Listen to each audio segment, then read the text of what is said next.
Okay, so next we'll talk about the anti-protozoal drugs. So in general, parasites, we're talking about anti-parasites, and there are two kinds, the helminths that we just covered, and then there's the protozoals, okay? Right, so of course, this material will be on exam 2, not exam 1, okay? Right, so anti-protozoal drugs, we'll talk about, I think there are 5 or 6 different categories. The most important ones are the anti-malaria, okay? So generally these are diseases caused by protozoal, which are, you know, it belongs to parasites. So protozoal infections are common, although they are common in like underdeveloped areas due to, you know, the sanitary conditions, hygienic practices, and the control of the transmission. However, because of the travel, like worldwide, these protozoals are also they're not confined in one region, so they also spread all over the world. Okay.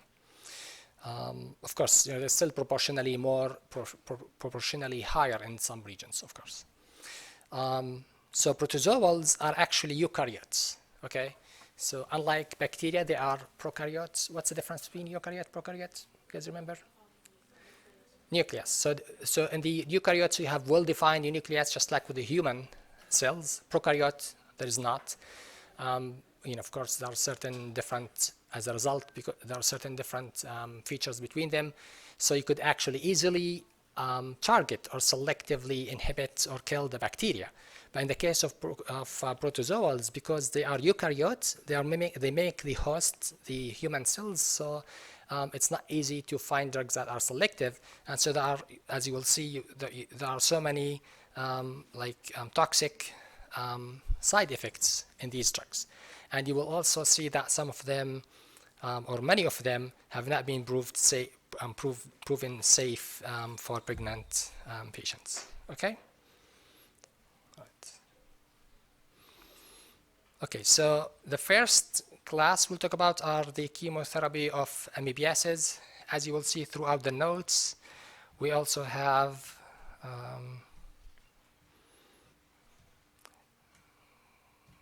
the chemotherapy of malaria, okay? And then we also have chemotherapy of, what is it?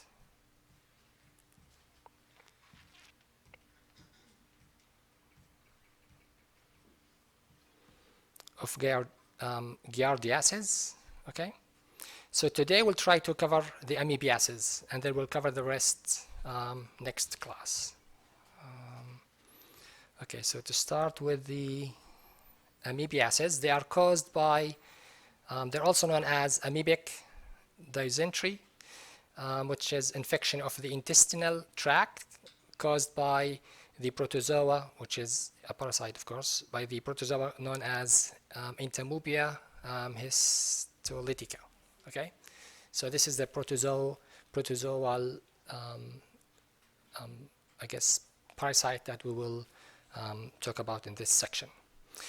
The disease could be acute or could be chronic, okay? And the symptoms could vary from having no symptoms at all to mild diarrhea to fulminating dysentery. So the levels of symptoms could be, somebody could be infected but they don't have symptoms, or they might have mild symptoms such as diarrhea, or they might have severe symptoms like the dysentery. I mean, like, you know, nothing stops in their stomach, just constantly losing fluids, okay? Diagnosis is established by isolating the protozoa, which is the Entamoeba histolytica, from the feces. Okay. Therapy is indicated for acutely patients and the asymptomatic carriers, because even though you might be asymptomatic, you might be carrying the, I guess, the particles, as we will see, that could cause infection. Okay, so the agents that act on these protozoal protozoa, the amoeba histolytica, they could be classified as agents that work in the luminal of the GI, so they act locally in the intestine, or they act systemically, because as we will see in the life cycle, some of these amoeba histolytica, they could get into the circulation and part of their life cycle, or they could stay into the intestine. So you need drugs that could act in the lumina, in the GI, as well as drugs that act systemic. And there are also drugs that act on both. Okay, so they have mixed action on both the systemic and the luminal of the GI. Okay, so the lumina ambicides act on the parasite in the lumen of the GI, whereas the systemic ambicides act on the amoebas in the intestinal wall and the liver. So once these amoebas cross the GI, they go into the intestinal wall, and some of them, as we'll see in the life cycle, goes into the liver. And so in this case, we will need to treat the drugs, administer drugs that act systemically. Okay. The mixed ones are effective against both. However, it's difficult to have higher concentrations of the drug to act on the lumina, because if the drug gets absorbed, you'll have to give higher concentration of the drug, and so usually we use combination of systemic and local or luminal drugs to have the mixed effect. So in short, because of the life cycle, which we're going to study next, okay, you would see that the drugs could be classified as ones that act in the lumina, which means those drugs should be absorbed or not absorbed. What do you think? If you want a drug to act on the lumina, should the drug be absorbed or not absorbed? It should not be absorbed, okay? It should have poor oral absorption such that it could act locally, okay? And then we have drugs that act systemically, so these are drugs that will be absorbed, okay? And then we have a mix, drugs that act both, okay?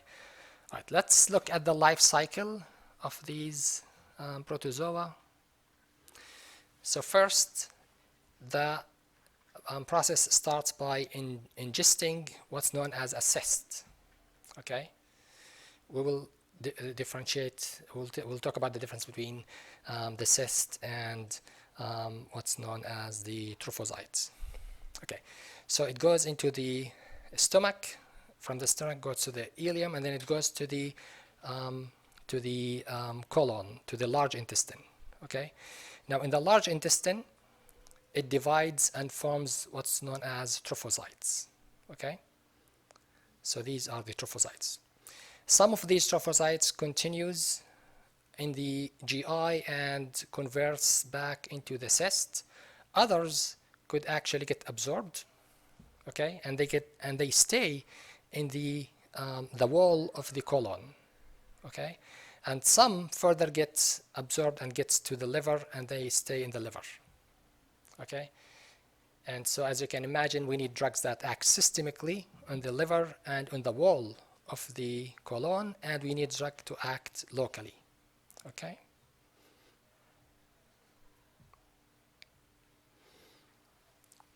All right. So those that goes into the wall, the colon, they multiply further and produces more of the trophocytes. Okay, and then of course some of them could also be absorbed in the liver. Now some of the ones here, trophocytes that were not absorbed, they stay in the GI and then they get converted into the cyst. Eventually you will have both forms excreted from the GI in the form of the trophocyte and the cyst. Now the cyst is the infective part, the trophocyte is non-infective.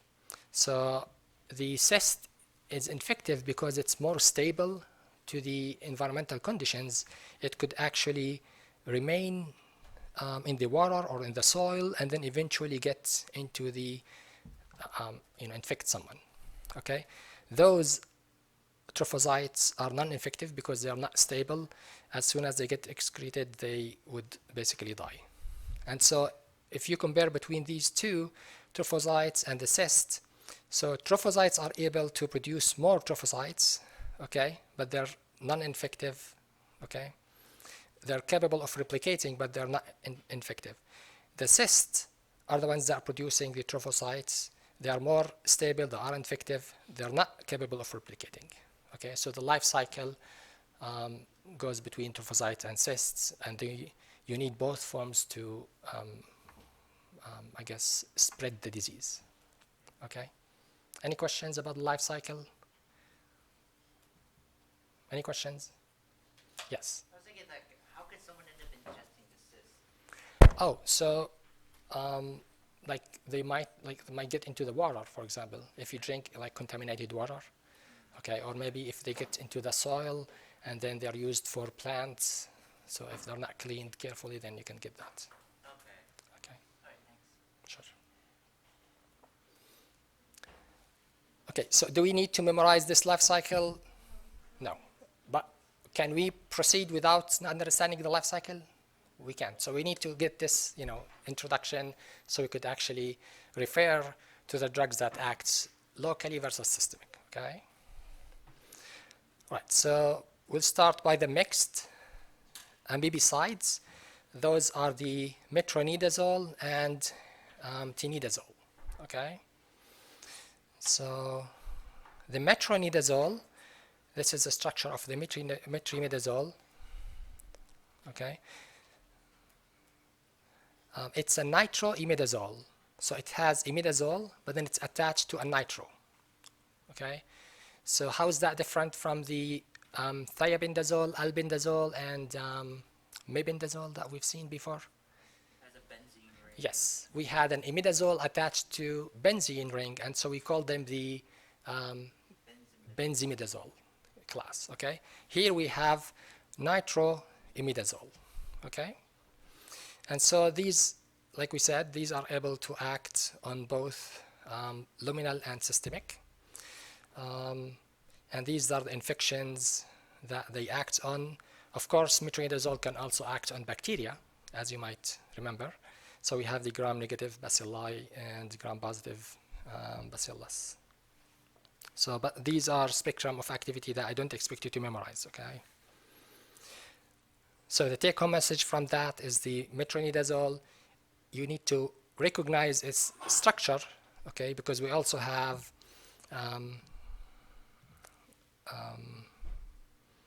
what is it? The tinidazole. It's also a nitroimidazole. Okay, just make sure you recognize the class category, and by recognizing the class category, you should be able to know its mechanism of action. Okay. All right, so let's go back to the metronidazole. Mechanism of action. So the mechanism of action for the drug is it actually gets activated. So the drug itself, metronidazole, is a prodrug. And you know how much I like prodrugs, right? Yeah. So metronidazole is a prodrug. By itself, it's inactive. It has to be converted into this form. How? By reducing this nitro group into this group, okay, which has an OH attached. So instead of having nitro, now you have a reduced form of the of this nitro group. So this is an active form, okay? Now throughout this process and throughout the activation of this drug, it would produce some other species that are known as reactive oxygen species, okay?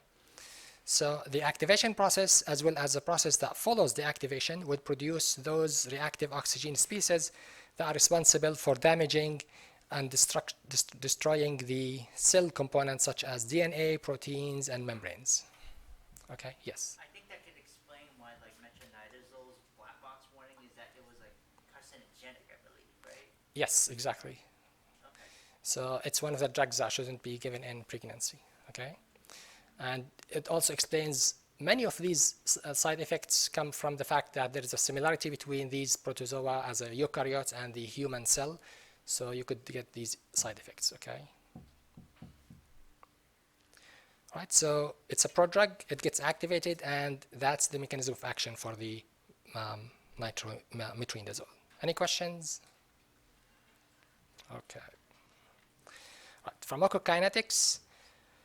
I would never ask you about which drugs are completely absorbed and where they are absorbed, but it's just good to learn the concepts. So these are completely and rapidly absorbed after oral administration. And because they are completely orally absorbed, they mostly act on systemic infections. They have some effect on the luminal, okay? So for treatment of amoebiasis, it's usually administered with a luminal aminopside. So it's combined with something like the idoquinol or paromomycin, which provides greater cure rate of 90%. So we briefly said that those that act as mixed, it's difficult to really have that in practice, because if they get absorbed completely, then there is not much left in the luminal to act, and so usually we combine them with other drugs that act on the luminal. Okay, so we combine them with other drugs that are not fully absorbed orally. Okay, right. It distributes throughout the body, reaching the tissues and fluids. Therapeutic levels could be found in the vaginal, seminal fluids, saliva, breast milk, and cerebrospinal fluids. Okay, so the drug distributes very well into all over the body, including the cerebrospinal fluid. Okay, so that's helpful if you want to think about infections, mostly bacterial infections in those areas. Okay. Any questions about pharmacokinetics? Okay. Metabolism of the drug depends on the hepatic oxidation and glucuronidation. You guys remember phase 1, phase 2? Remember phase 1, phase 2 metabolism? Yeah. So in phase 1, we have mostly oxidation. Phase 2, we have mostly glucuronidation. Most of the drugs goes through most of the drugs go through phase 1, which is oxidation, followed by phase 2, which is glucuronidation, and this is exactly what happens here. Okay. Now again, because the drug is extensively metabolized by those reactions, any drugs that could enhance, induce, or inhibit enzymes involved are going to result into drug-drug interactions. It's going to affect the half-life of metronidazole. So I don't expect you to memorize the drugs, but just understand the concept. And so because they are extensively, again, metabolized by the liver, if somebody has hepatic disease, what's going to happen to the drug? It's going to accumulate, okay? And the drug and its metabolites are excreted in the urine, so the same thing. If somebody has kidney failure, the drug and its metabolites are going to accumulate. Make sense? Any questions about that? So these are concepts so far, nothing specific about the metronidazole. Okay, adverse effects. I do expect you to know the adverse effects because they are really unique. So let's go through them. Well, nausea, vomiting, abdomen cramps, you could just summarize them by GI disturbances, which is common in most drugs. Do you know any drug that doesn't cause nausea, vomiting? Because that's our body's fighting mechanism, right? As soon as you take something, if our body wants to fight it, it has to kick it outside, either nausea, vomiting, or diarrhea, right? Okay. Unpleasant metallic taste, one of the side effects. So make sure you catch this term for pharmacology purposes. And as a pharmacist, it helps really. Like somebody tells you, I took this drug, I have this feeling, metallic taste. Anytime I eat something, then you could explain that to them. There is other rare side effects that, because they're rare, I don't expect you to really memorize them, but just for the for the record, like neurotoxicity, such as paralysia, dizziness, vertigo, that might require discontinuation of the drug. Now, disulfiram-like reaction is one of the things I want you to know by heart. So these drugs, metronidazole, if they are taken along with alcohol, you could result in something called disulfiram-like reaction. Have you heard about disulfiram? You did, okay?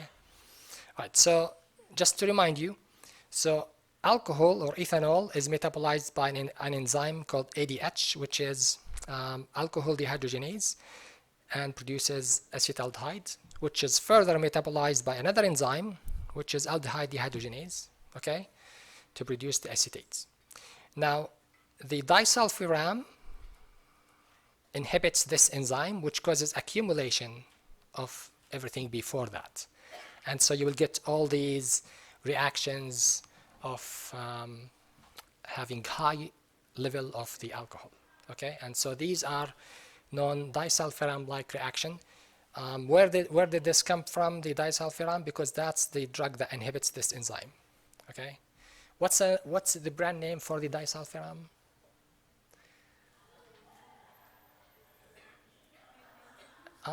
Antabuse. Thank you so much.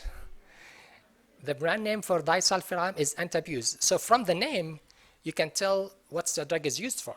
So it's used to prevent people from abusing alcohol, okay? So one way to prevent, I guess, people who are addicted to alcohol, one way to treat them is by scaring them, I guess. So you give them Antabuse, disulfiram. So this way, if they take just a tiny bit of alcohol, they immediately get all these horrible symptoms and they just want to stop, okay? And so the reactions are linked to the same effects that you see from disulfiram, and you would hear this this name a lot, disulfiram-like reactions, okay? And so metronidazole, or actually all the nitromidazole, would be responsible for things like that, okay? Now, as a rule of thumb, I used to use that for studying for NAPLEX. If I see something that ends with azole, I would link it to the disulfiram-like reaction. Most of the time, it works, okay? But don't count on this. Huh? So with antifungals, they, I believe most of them also cause the same disulfiram-like reaction, don't they? I have to check on that. But maybe you could check and let me know. Okay, so adverse effect of metronidazole, we have the metallic taste, GI disturbances, okay? Of course, nausea is part of that. And then the disulfiram-like reaction with alcohol. You will see the same effect here with the other drug, which is a nitroimidazole. What was that? Metronidazole and the timidazole. Thank you so much. Mary, yes.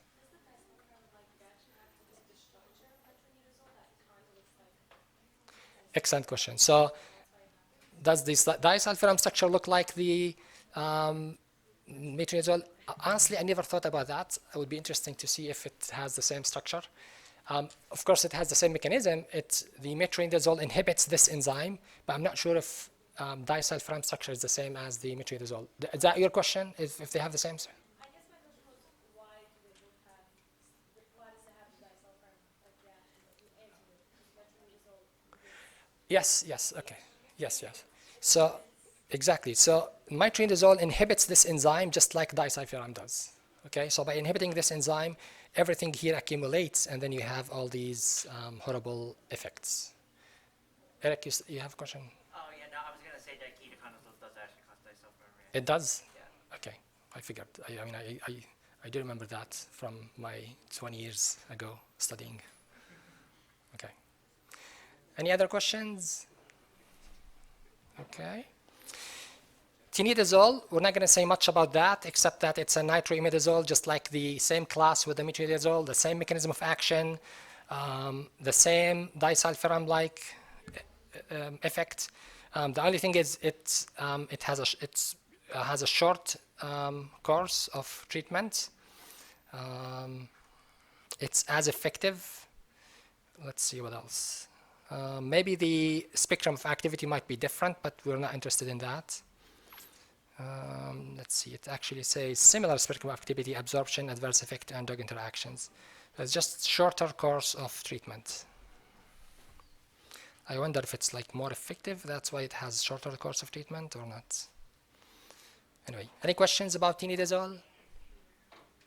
So if you look at the structure of either nitroimidazole or the tinidazole, you should know that it's a nitroimidazole group, class of drugs, and you should know its mechanism of action, and you should know that it has a disulfiram-like reaction. Make sense? Okay. Okay. Right, so we talked about the mixed. Next, we'll talk about luminal ambibicides. Those are drugs that act locally. What does that tell us about their absorption? They have poor oral absorption, okay? So these are the iodoquinol and barbamycin, and that's another example, but we're not going to talk about it. So they should be administered for treatment of asymptomatic colonization state. Now, because of the, in the case of the cyst infection, you're not going to see any symptoms because the cyst has not developed into the trophocyte, has not been absorbed. You're not going to see its effect on the liver and so forth. So yet, you still have to treat the cyst. The first example is the iodoquinol, okay? I honestly don't expect you to memorize the structure, even though you probably can tell from the iodoquinol, but it's okay. It's an amoebicidal agent on the Amoeba histolytica, acts on the luminal trophocyte as well as the cyst. The exact mechanism is unknown, okay?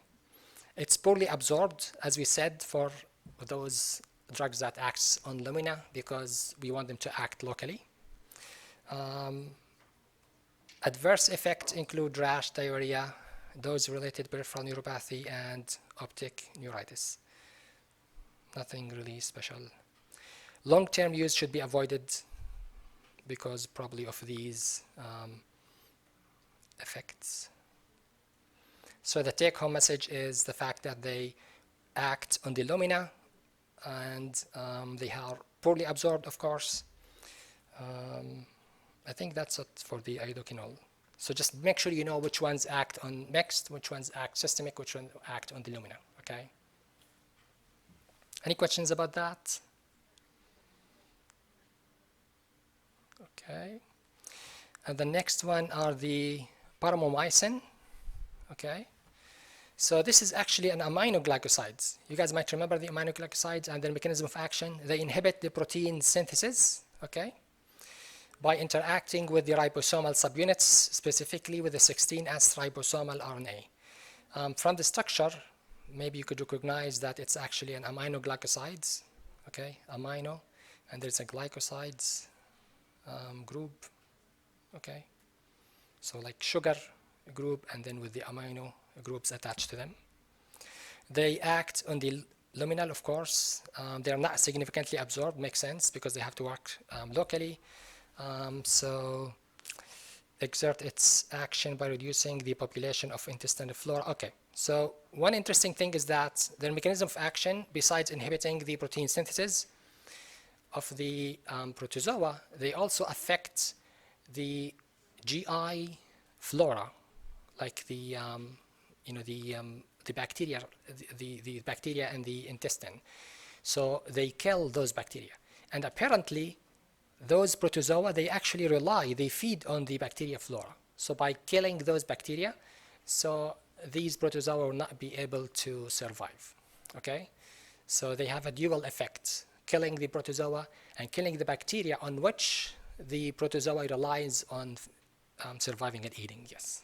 Yeah, I could realize that, like, if it does kill, like, the intestinal flora, that could mean that it could potentially cause diarrhea, wouldn't it? Absolutely, yes. Which is, so the question was, they would cause diarrhea. Yes, most of the antibiotics, they would cause diarrhea, okay?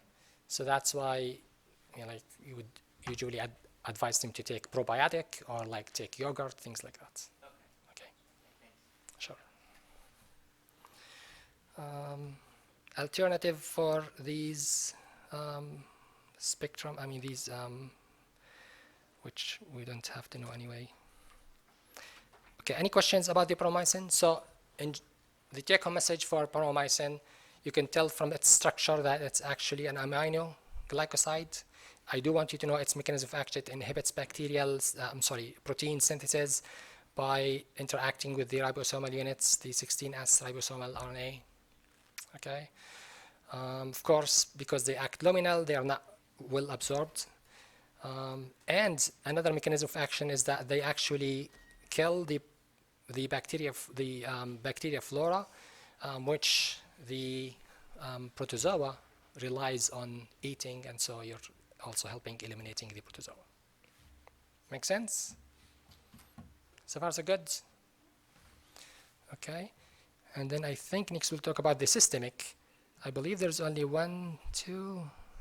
Okay, so two examples of the systemic. The first one is the chloroquine, and I'm gonna save its mechanism of action for later because we'll talk about more details on its mechanism of action. For now, chloroquine, they are used to treat, of course, they act systemic. So all systemic drugs, they act on the liver and the intestinal wall, the colon wall, where these trophocytes exist. Chloroquine is used usually in combination with metronidazole. We said metronidazole acts as a mix, right? But it's absorbed, it's mostly absorbed systemically. It's combined with chloroquine for treatment of amoebic liver abscess. So that's when like the systemic effect is really important. So you're combining two systemic drugs. I mean, metronidazole is classified as a mix, but it's mostly acting systemic. Chloroquine eliminates trophocytes in the liver abscess, but it's not useful in treating lumina, of course, because it does not act on the lumina. Therapy should be followed with luminal amebicide. Chloroquine is also effective in treatment of malaria. Okay, so of course, treating the systemic alone is not enough. You should also give something that acts on the lumina. Okay, and then we will see that chloroquine is also used in treating malaria, which is when we will talk about its mechanism of action. Okay. Any questions about chloroquine? Yes. What's the difference between just chloroquine and then I heard about like I think it's hydroxychloroquine? Yes. One of them is just metabolized into the other one. They're both active. Yeah, just different forms, and I think one of them has better oral absorption or something like that than the other. But they both have the same mechanism. Just we'll talk about that actually. We'll talk about the hydroxychloroquine and the chloroquine. Okay. Okay. Thank you. Sure.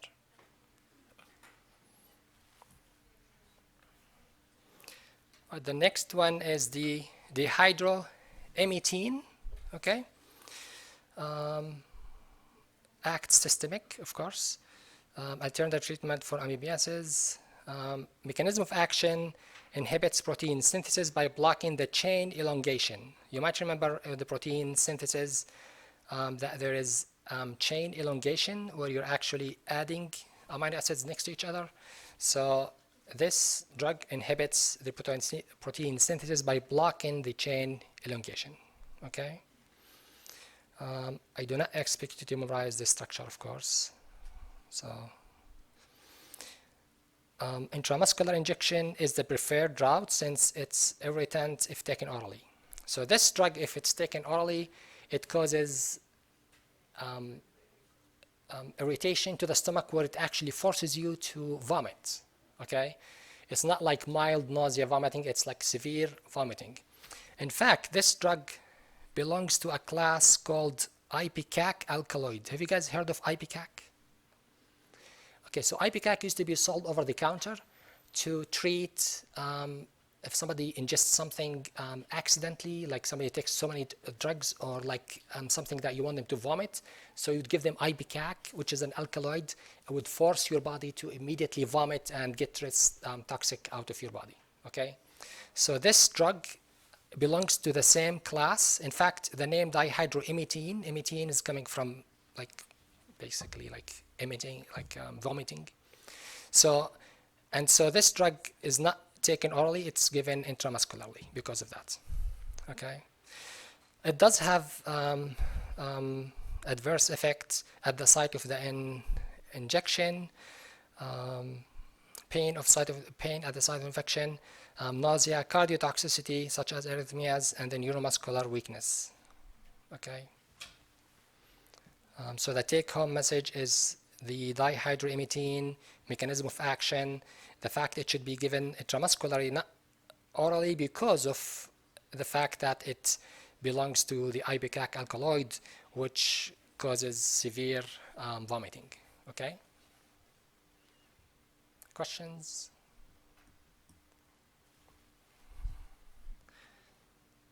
We made it, we're still awake. Okay, I think that's the last slide. Yeah, okay. So this one summarizes, that's more like therapeutics really. Like what's the clinical symptom? Is it asymptomatic with a cyst? And then what's the drug that should be used? What are the like symptoms? Is it diarrhea? And then the drugs that should be used. This is like, I would not like question you on this because you were gonna, I'm sure, learn that with the therapeutics. Any questions? So far, so good? Okay. Any questions about the exam? Okay, so if you remember anything as you study, just shoot me an email. If you're not sure, do not spend some time on something that you're not sure it's important. You know, don't waste your time. All right. Last call for questions. Okay. Well, you guys have a good evening. I'll see you next week. Thank you. Dr. Kassan, did you guys report this? Yes, yes. Yes, yes. Okay. And I don't see a window. It should, yes. Oh, I'm not worried about myself. I'm just worried about the people working here. Sure, sure, sure.